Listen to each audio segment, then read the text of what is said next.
Hey everyone, welcome back to The Coop with Meyer Hatchery, where we talk all things poultry in hopes of educating chicken keepers and inspiring future flock owners.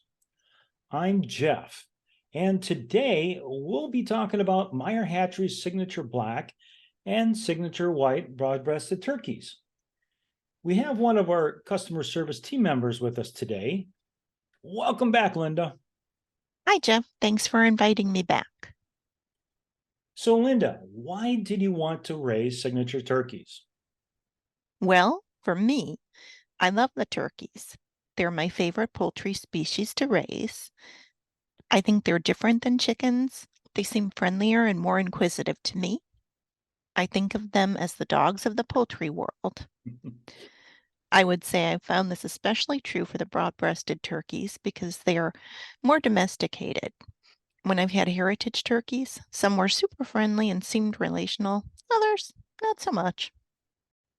Having said that, I do raise them for meat because they also taste very good. Turkey's in fact my favorite meat. So as much as I enjoy them hanging around with me, I do know why I raise them, and that's to bring them from farm to table. But they get to enjoy their days hanging out with other birds and doing turkey things in the yard, and that includes eating bugs, which I appreciate. I make it a point to try a different meat bird each year. So this year, with the signature turkeys being new, I wanted to try them.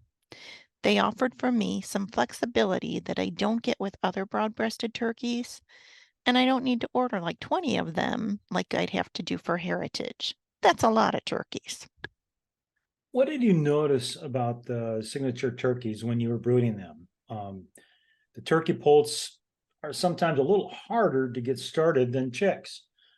Do you think they were any more or less sensitive than other poults? I thought it was pretty easy to get these poults started. I think they're easier to start than heritage turkeys for sure, and maybe a little bit easier than the broad-breasted bronze and whites. I made mistakes with them and they still did okay, so that says something for them too. I only had one loss while brooding them. At first, they didn't seem like they were growing well, and then I realized I'd been giving them the wrong feed. My little turkeys weren't getting enough protein. Within a week of switching them to a turkey starter, their growth took off. The right amount of protein is really important for them, so make sure to check those little tags at the bottom of the bag, because sometimes the packaging between the different types of feed is very similar. I picked up the wrong bag when I unloaded my van. I put it in my metal trash can where I store feed, and I didn't know it was the wrong bag until I got to the end and took the bag out and saw the little tag. So how do signature turkeys compare to broad-breasted whites or bronze turkeys? Well, we do raise them for meat, so let's start there. My uncle and I have each made one. We both agree they both had excellent taste and tenderness, so that's important. But second, these birds provided processing flexibility for me.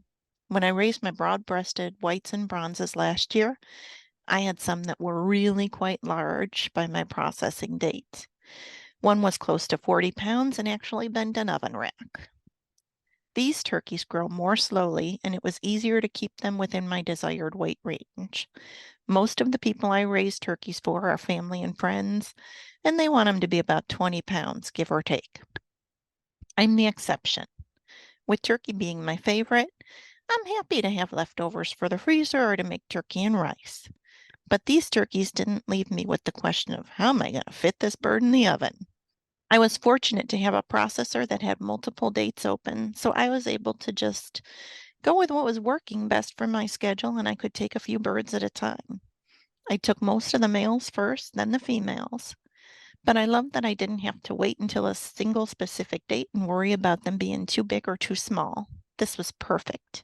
So if you're processing yourself or you have some flexibility on your dates, these are perfect. I ended up adding more turkeys and working with 2 different hatch dates because of raccoons. So this was really helpful for me for that reason also. Make sure you do thorough predator proofing before going from the brooder to outside. I hadn't used hardware cloth all the way around the bottom of the enclosure, and I had one spot that I didn't realize raccoons could get through. When we get calls from people saying they lost their whole flock or most of their flock to predators, I understand. It's awful. Totally agree. Yeah, I can't tell you the amount of people that did not have hardware cloth, then found out, yeah, you need it. Makes a Mm-hmm. huge difference on keeping out those predators. Yep. So, would you raise them again, these turkeys? I would absolutely raise them again. Personally, I especially liked the black. I thought they were just beautiful birds, and I really liked that they were easier to start than the heritage turkeys.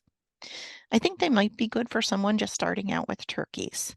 Once they were large enough to safely free range, they proved to be good foragers, and that's another reason I would raise them again. How would you feel they compared to the weights of broad-breasted white or bronze turkeys? Overall, I don't think they're going to get quite as big as the broad-breasted bronze or white, but that can be a good thing too.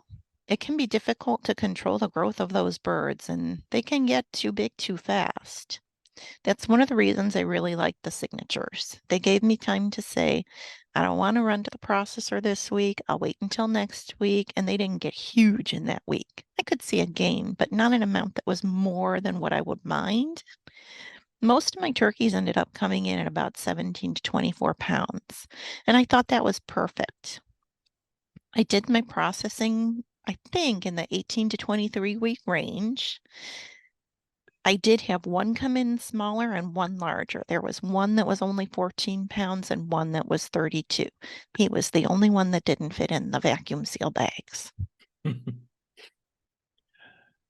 So, as you look forward to Thanksgiving and planning your 2024 poultry projects, consider Meyer Hatchery's broad-breasted signature black and signature white turkeys.